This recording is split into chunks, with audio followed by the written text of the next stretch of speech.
Voilà, les amis de WhatsApp, napesi bino mbote na kombo na Yesu. Toye lisusu lelo le 25 mars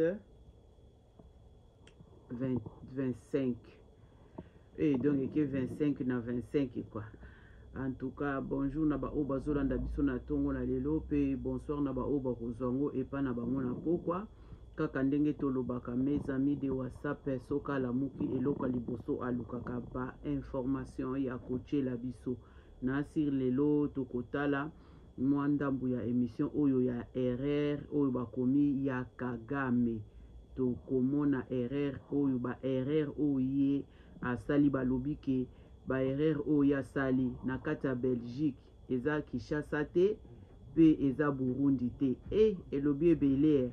Donc amonelaki nde Kinshasa na Burundi mais Kinshasa siko moto sukisi po na stratégie na biso oyo Faci amemeli makambo o même yango moko Bible lobi ke tokobunda na nzoto te mais tokobunda na molimo. Faci amemeli na stratégie ya likolo makasi na si tulingi tokota biso nyonso tolanda pe na suka toyebi eloko mes amis de WhatsApp à Senga Kabiso Nakosala. Merci beaucoup, Tolanda.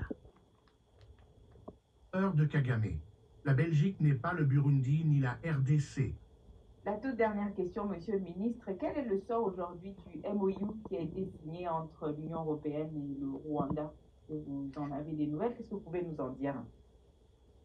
L'honnêteté m'impose de vous dire que sur la question du MOU sur les matières premières critiques, il n'y a pas une unanimité de vue du côté européen. La Commission européenne reste assez réfractaire à l'idée de le suspendre. Nous-mêmes et d'autres pays considérons que c'est juste du bon sens de le suspendre, puisque on doute des capacités de vouloir le faire respecter, parce que ça imposerait une traçabilité évidemment des minerais qui auraient tendance à révéler alors leur provenance, et probablement que ça ne ferait pas les affaires du Rwanda pour une partie significative de ces minerais. Donc on a des craintes quant à sa capacité opérationnelle, et de surcroît, la personne qui est le sparring partner sur cette question du MOU pour les Européens fait partie des personnes soumises aux sanctions, et donc on a le sentiment que de facto ça entraîne une suspension de ce MOU, mais ça fait partie probablement des éléments qu'il faudra préciser dans les semaines qui viennent. Et si je vous disais que Paul Kagame, le président du Rwanda, avait commis l'erreur qui pourrait fissurer son emprise de fer sur la région des Grands Lacs? Oui, vous avez bien entendu, en rompant brutalement avec la Belgique, son ancien maître colonial, il a peut-être sous-estimé un adversaire qu'il ne peut pas manipuler aussi facilement que ses voisins. Restez avec moi, parce qu'aujourd'hui, on va plonger dans cette crise explosive qui secoue le Rwanda, la Belgique et la République démocratique du Congo, et je vais vous montrer pourquoi Kagame pourrait regretter d'avoir joué avec le feu. 17 mars 2025, le Rwanda claque la porte au nez de la Belgique, ordonnant à tous ses diplomates de quitter Kigali dans les 48 heures. Pourquoi?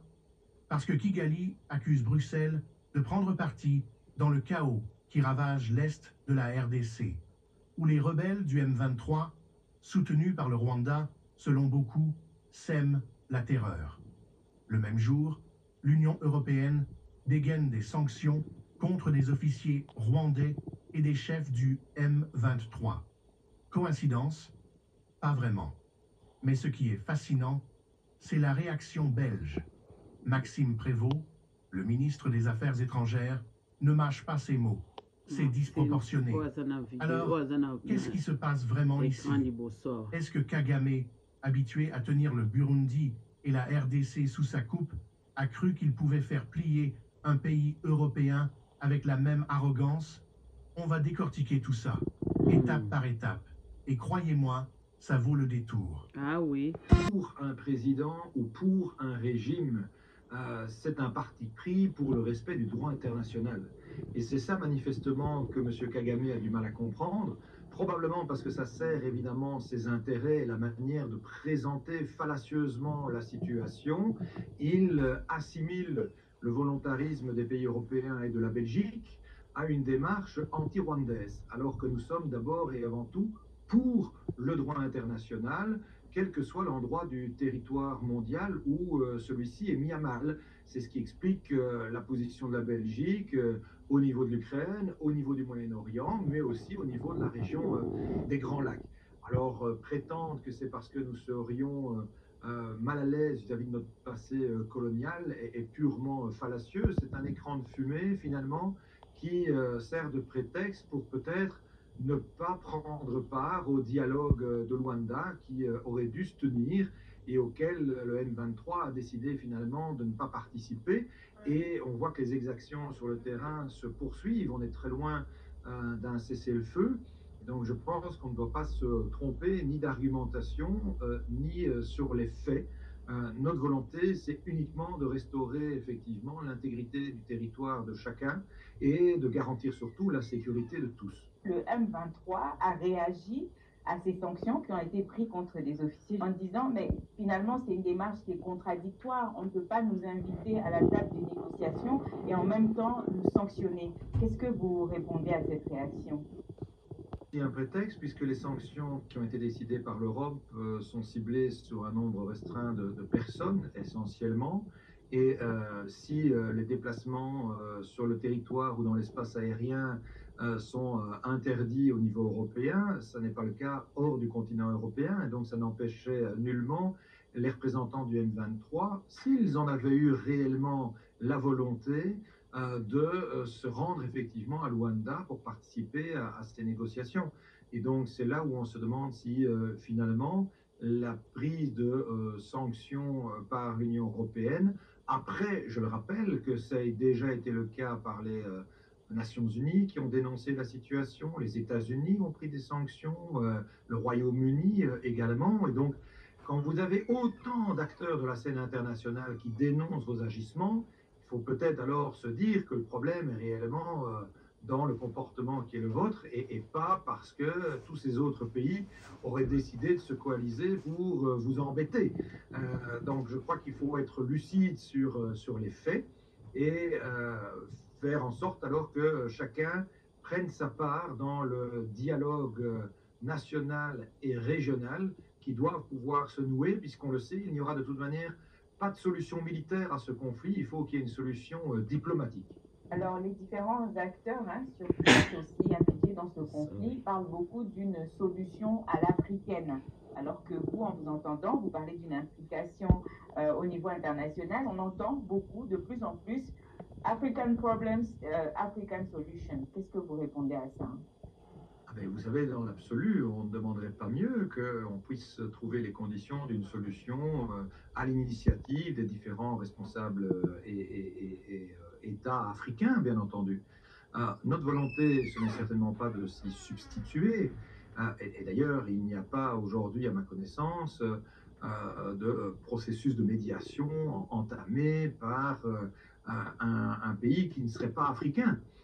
Donc on est dans un schéma où on respecte pleinement les prérogatives aussi des pays amis, des pays proches de la communauté africaine pour trouver une solution, mais hors du continent africain, plusieurs nations qui sont sensibles aux enjeux des droits de l'homme, du droit humanitaire et du respect des lois internationales, et c'est le cas de la Belgique, s'émeuvent de ce qu'ils constatent, et donc il est légitime qu'ils réagissent en souhaitant, à travers les sanctions, faire pression sur le régime rwandais qui insidieusement, par le biais du M23, perturbe effectivement tout l'est du Congo et crée une zone de conflit et de tension qui n'est pas acceptable ni en raison du fait qu'elle viole l'intégrité territoriale, ni même pour la stabilité de l'ensemble de la sous-région des Grands Lacs.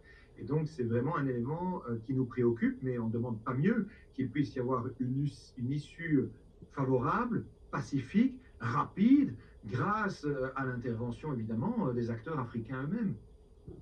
La toute dernière question, Monsieur le Ministre, quel est le sort aujourd'hui du MOU qui a été signé entre l'Union européenne et le Rwanda? Vous en avez des nouvelles? Qu'est-ce que vous pouvez nous en dire?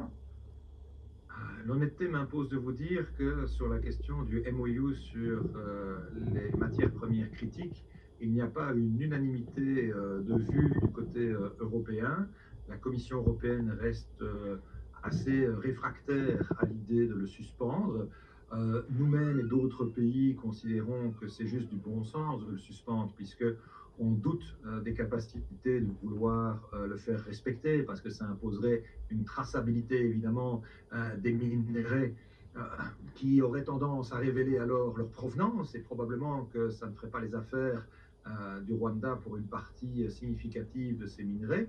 Donc on a des craintes quant à sa capacité opérationnelle, et de surcroît, la personne qui est le sparring partner sur cette question du MOU pour les Européens fait partie des personnes soumises aux sanctions, et donc on a le sentiment que de facto ça entraîne une suspension de ce MOU, mais ça fait partie probablement des éléments qu'il faudra préciser dans les semaines qui viennent. Commençons par poser le décor. Paul Kagame, c'est l'homme fort du Rwanda depuis des décennies. Un leader qui a transformé un pays ravagé par le génocide de 1994 en une nation moderne, disciplinée, presque trop parfaite pour être vraie. Mais derrière cette façade, il y a une réalité plus sombre. Kagame ne tolère pas qu'on lui dise non. Au Burundi, il a soutenu des coups tordus pour maintenir un régime ami. En RDC, il est accusé depuis des années de tirer les ficelles du M23, un groupe rebelle qui contrôle aujourd'hui des villes clés comme Goma et Bukavu, riches en minerais précieux. Et jusqu'ici, ça a marché. Pourquoi? Parce que ses voisins sont fragiles, déchirés par leur propre crise, et que Kagame sait jouer sur leurs faiblesses. Mais la Belgique, c'est une autre histoire. On parle d'un pays membre de l'UE, avec une voix qui porte sur la scène internationale et une histoire coloniale qui rend les relations avec Kigali, disons, compliquées. Alors, que s'est-il passé pour que tout explose maintenant? Revenons à cette interview de Maxime Prévost avec DW. Il explique que la Belgique, comme l'UE, a décidé de taper du poing sur la table. Depuis des mois, les preuves s'accumulent. Des rapports de l'ONU, des enquêtes américaines et même des révélations dans la presse montrent que l'armée rwandaise soutient activement le M23. Pas juste avec des mots ou des prières, non, avec des soldats, des armes et une stratégie bien huilée pour piller les ressources de l'Est congolais. La Belgique, ancienne puissance coloniale au Rwanda et en RDC, ne pouvait pas rester les bras croisés. Prévost le dit clairement, on dénonce une violation du territoire congolais. C'est une question de droit international, pas de parti pris. Et bam, l'UE sanctionne des généraux rwandais et des leaders rebelles. Kagame voit rouge, coupe les ponts avec Bruxelles et accuse la Belgique de mener une croisade contre lui. Mais est-ce vraiment une surprise? Non, pas vraiment. Non. Si vous suivez l'actualité dans la région, vous savez que la tension monte depuis des années. Le M23, qui avait été mis en sommeil en 2013, est revenu en force en 2021. Et depuis, c'est l'escalade. Des villes tombent, des millions de gens fuient, et Kinshasa crie au scandale. Pendant ce temps, Kagame joue la carte du déni. Nous, soutenir des rebelles? Jamais. Mais les faits sont têtus. L'ONU estime qu'environ 4000 soldats rwandais opèrent en RDC. Les États-Unis, le Royaume-Uni et maintenant l'UE imposent des sanctions. Et la Belgique, avec son passé colonial, devient la cible parfaite pour la colère de Kigali. Sauf que là, Kagame a peut-être mal calculé son coup. Parce que défier un pays comme la Belgique, ce n'est pas comme intimider le Burundi ou exploiter le chaos congolais. Bruxelles a des alliés, des leviers et une détermination à ne pas se laisser marcher sur les pieds. Mais voilà le vrai problème. Kagame semble penser qu'il peut appliquer la même recette partout. Au Burundi, il a su manipuler les crises politiques pour garder un président docile à ses côtés. En RDC, il mise sur la faiblesse de Félix Tshisekedi, un leader débordé par un pays ingouvernable, pour avancer ses pions sans trop de résistance. Mais la Belgique, c'est un État stable, membre de l'OTAN, et surtout un acteur clé dans l'UE. Quand Prévost parle de droit international comme une boussole, il envoie un message clair. Kagame ne peut pas ignorer les règles du jeu mondial comme il le fait chez lui ou chez ses voisins. Et c'est là que ça devient intéressant. Parce que cette rupture diplomatique n'est pas juste une querelle entre deux pays. C'est un bras de fer qui pourrait changer la donne dans toute la région. Alors, pourquoi cette rupture pose-t-elle un tel défi pour Kagame? D'abord, regardons les sanctions de l'UE. Elles ne visent pas tout le Rwanda, mais des individus précis, des officiers militaires, des chefs du M23 et même le patron d'une raffinerie accusé de blanchir l'or pillé en RDC. Ces gens ne peuvent plus voyager en Europe. Leurs avoirs sont gelés. Pas de quoi faire trembler un pays, dites-vous. Détrompez-vous. Ces sanctions envoient un signal. Le monde regarde et il n'aime pas ce qu'il voit. Le M23, lui, hurle à l'injustice. On nous invite à négocier à Luanda et en même temps, on nous sanctionne. Prévost balaye ça d'un revers de main. C'est un prétexte. Rien ne les empêchait d'aller discuter. Et il a raison. Les sanctions ne bloquent pas les pourparlers. Elles ciblent des responsables pour les pousser à changer de comportement. Mais sur le terrain, rien ne bouge. Le M23 avance toujours. Kinshasa refuse de parler à ceux qu'ils appellent des terroristes. Et les négociations prévues à Luanda tombent à l'eau. La RDC annule d'abord, puis le M23 suit. Pendant ce temps, des milliers de civils fuient, et les mines de cobalt et de coltan continuent de rapporter gros à ceux qui les contrôlent. C'est là qu'on touche au cœur du problème. Kagame a bâti une partie de son pouvoir sur cette économie parallèle. Le Rwanda, petit pays sans grandes ressources naturelles, exporte pourtant des minerais qu'il ne produit pas. D'où viennent-ils? De l'Est de la RDC, bien sûr, et l'accord sur les matières premières signé avec l'UE en 2024, il est censé garantir une traçabilité, mais Prévost l'admet. On doute que Kigali joue le jeu. Si cet accord est suspendu, comme certains le demandent, ce serait un coup dur pour l'économie rwandaise. Alors, imaginons une seconde. Kagame, habitué à dominer ses voisins, pensait peut-être que la Belgique plierait sous la pression, comme le Burundi ou la RDC. Mais Bruxelles ne cède pas. Au contraire, elle contre-attaque. Et là, on arrive à un tournant. Parce que cette crise n'est pas juste une histoire de diplomatie. C'est une bataille pour la légitimité de Kagame sur la scène internationale. Pendant des années, il a vendu l'image d'un leader visionnaire, un homme qui a sorti son pays du chaos. Les Occidentaux ont fermé les yeux sur ses dérives autoritaires, impressionnés par sa réussite. Mais aujourd'hui, avec ces sanctions et cette rupture, le vernis craque. Et si le monde décide de regarder de plus près ce qui se passe dans les coulisses du miracle rwandais? Prenons un exemple concret, l'accord avec l'Union européenne sur les minerais. Prévost le dit sans détour. Un des interlocuteurs clés du Rwanda sur ce dossier est désormais sanctionné. Ça paralyse tout. Et si la traçabilité devient plus stricte, comme la Belgique le veut, ça pourrait exposer ce que Kagame veut cacher. Une économie qui repose en partie sur le pillage de la RDC. Ajoutez à ça la pression croissante des États-Unis et du Royaume-Uni qui ont déjà coupé des aides et vous avez un cocktail explosif. Kagame peut crier au complot colonial autant qu'il veut, mais quand autant de voix s'élèvent contre vous, il faut peut-être se poser des questions. Et pourtant, il y a une autre facette à tout ça. Certains défendent Kagame. Ils disent il protège les Tutsis congolais, persécutés en RDC.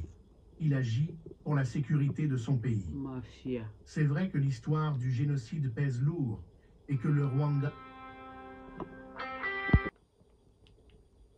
a des raisons de se méfier de ses voisins. Mais est-ce que ça justifie d'envahir un pays et de soutenir des rebelles? Prévost ne le pense pas. La RDC a ses problèmes, mais ça ne légitime pas une invasion. Et il compare ça à l'Ukraine. Pour lui, les principes sont les mêmes. Si vous laissez un pays violer la souveraineté d'un autre sans réagir, vous ouvrez la porte au chaos partout. Alors, où est le climax dans cette histoire? Le voilà. Kagame a peut-être surestimé sa main. En traitant la Belgique comme un adversaire qu'il peut écraser, il a oublié une chose essentielle. Bruxelles n'est pas seule. Derrière elle, il y a l'UE, les Nations Unies, les États-Unis, et une coalition qui grossit chaque jour. Le 17 mars 2025, quand il a rompu avec la Belgique, il pensait peut-être envoyer un message de force. Mais ce qu'il a vraiment fait, c'est exposer une faiblesse. Parce que pour la première fois, ses tactiques habituelles, intimider, nier, contre-attaquer, ne marchent plus. Et sur le terrain, le M23 peut bien gagner des batailles, mais sans soutien international, cette guerre deviendra intenable. Alors, qu'est-ce que ça veut dire pour l'avenir? Kagame est dans une position délicate. S'il continue sur cette voie, il risque de s'isoler encore plus. Les sanctions vont peser, l'économie va souffrir, et les regards vont se tourner vers ce qu'il cache depuis trop longtemps. Mais s'il recule, s'il accepte le dialogue, il perdra la face devant ceux qu'il domine depuis des années. Pour la Belgique, c'est une victoire symbolique. Elle a tenu bon et elle a montré que même un leader comme Kagame ne peut pas tout se permettre. Pour la RDC, c'est un espoir fragile. Si la pression internationale force le Rwanda à lâcher prise, peut-être que l'Est du pays respirera enfin. Et pour nous, qui regardons tout ça, ça nous rappelle une vérité brutale. Le pouvoir, ça se gagne, mais ça se perd aussi. Kagame a construit un empire en jouant sur les failles des autres. Mais aujourd'hui, il se heurte à un mur qu'il ne peut ni manipuler ni abattre. La Belgique n'est pas le Burundi. L'UE n'est pas la RDC. Et cette erreur de calcul pourrait bien être le début de la fin de son règne incontesté. Pas tout de suite, peut-être pas demain, mais les fissures sont là, et elles grandissent. En résumé, cette crise n'est pas juste une dispute entre deux pays. C'est un test pour Kagame, pour voir s'il peut encore défier le monde entier. Un test pour la Belgique et l'UE, pour prouver que le droit international n'est pas qu'un mot vide. Et un test pour nous tous, pour réfléchir à ce qui se passe quand un homme pense qu'il peut tout contrôler. La suite, elle dépend de ce que Kagame fera maintenant. Mais une chose est sûre, il ne peut plus ignorer les projecteurs braqués sur lui. Si vous avez trouvé ça dingue, attendez de voir ce qui se trame dans les coulisses de la prochaine bataille diplomatique. Cliquez sur la vidéo juste. Voilà, mes amis de WhatsApp, tokomi nasuka ya émission na biso, nasir biso nyonso tolandi balobi Kagame azali kotonga empire na ye, pe ezalaki test oyo ba européen bapesi Kagame yango bakanisaki ke azali tu ya makambo nyonso tu yango na basali ye test ya oyo po ayeba ke ye akoki kokontrole monde entier te ata mokie. Donc eza ya koyindela Kagame toujours. En tout cas, que Dieu bénisse mes amis de WhatsApp. Mbote na ba oyo ya ngai nyonso. Merci, au revoir.